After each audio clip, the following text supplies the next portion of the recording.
L'article 121 est suffisamment clair.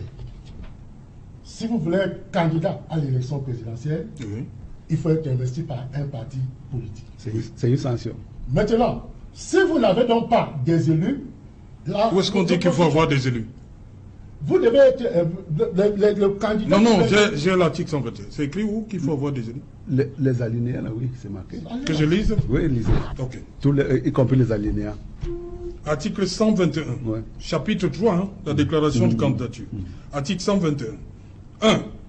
Les candidats peuvent, petit 1, soit investis par un parti politique. Point. 2. Soit indépendants, à condition d'être présentés comme candidat à l'élection du président de la République par au moins 300 personnalités originaires de toutes les régions, à raison de 30 par région et possédant la qualité soit de membre du Parlement ou d'une chambre consulaire, soit de conseiller régional ou de conseiller municipal, soit des chefs traditionnels de premier degré. 3. Il n'y a pas de 3. Non, il faut lire 3. Il y a 3. Je vous donne, vous continuez, lire. Où est 3? Voilà. Il n'y a pas de 3. 2. Le candidat investi par un parti politique non représenté à l'Assemblée nationale. Ok, autant pour nous. Au Sénat, dans un conseil régional ou dans un conseil municipal, doit également remplir les conditions prévues à l'alinéa 1. Oui. Est-ce qu'on se comprend? Oui. 2. Ci-dessus, applicable aux candidats indépendants. Les dites personnalités doivent apposer leur signature légalisée sur les autorités administratives territorialement compétentes sur les lettres de présentation. Une même personnalité ne peut apposer qu'une seule signature et pour un seul candidat. Bien. Alors, le dernier développement. Lequel? Celui que vous venez de lire. Non, ça c'est pour les candidatures indépendantes. Oui. À quel moment on dit qu'il faut être présenté par un parti politique? À moins que mon code électoral ne soit faux. Doit être représenté à l'Assemblée nationale. Non. Je dis l'article 121, alinéa 1. Vous lisez? Je dis, lisez, M. Janotu.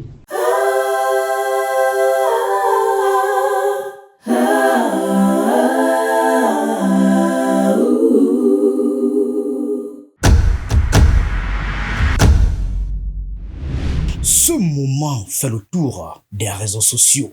D'un côté, un professeur d'université, Louison Isomba. De l'autre, le journaliste Serge Alain Otto sur le plateau d'Equinoxe Soir. Et entre les deux, une disposition juridique que personne ne semble pouvoir trancher facilement.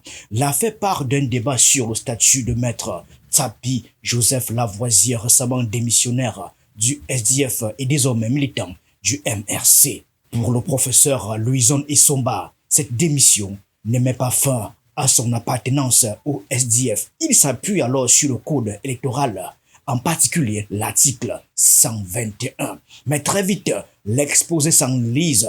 Louison Isomba évoque un prétendu, je cite, alinéa 3 de l'article 121. Problème, à la lecture du texte, cet alinéa n'existe tout simplement pas. L'article 121 se compose de deux paragraphes, un premier divisé en 1 et un 2 et un second simplement numéroté 2. Pas de trace d'un troisième alinéa. Le journaliste Serge Alain Otto tente alors de recadrer l'expert en direct en réalisant le texte à l'antenne. Le ton reste professionnel mais la gêne s'installe. Louison Isomba peine à clarifier sa référence. L'échange devient confus et sur les réseaux sociaux, la séquence est aussitôt interprétée comme un moment d'embarras. On va reprendre. Déclaration de candidature à la présidence de la République. Les candidats peuvent être 1. Soit investis par un parti politique, point. 2.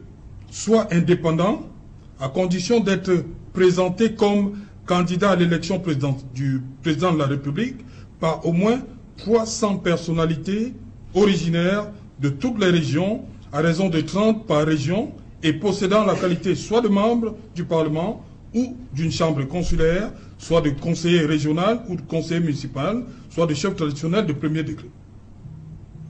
2.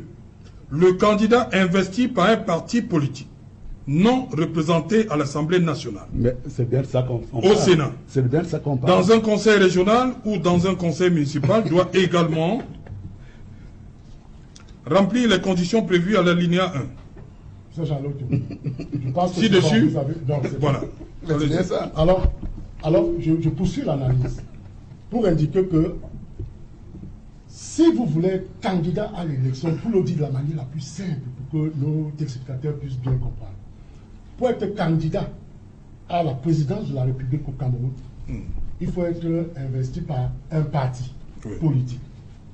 Maintenant, si vous n'avez pas pris part aux élections antérieures, le législateur ne s'est pas enfermé dessus. Il a dit ceci: vous pouvez donc à ce niveau présenter une candidature indépendante. Oui. Mais pour cela, vous devez réunir 300 signatures. Voilà. À raison de 30 par région. Les critiques n'ont pas tardé. Beaucoup d'internautes pointent du doigt ce qu'ils considèrent comme une erreur de fond de la part d'un universitaire. D'autres, plus indulgents, évoquent une mauvaise interprétation ou un simple lapsus dans un débat juridique qui, il faut le reconnaître, n'est pas d'une limpidité absolue.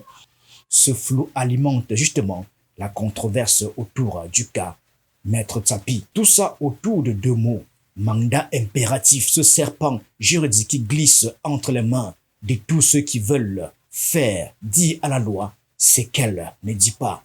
Car ce que révèle cette histoire, ce n'est pas seulement une gêne en plateau, c'est une impasse politique, une zone grise du droit où même les plus brillants se cassent les dents.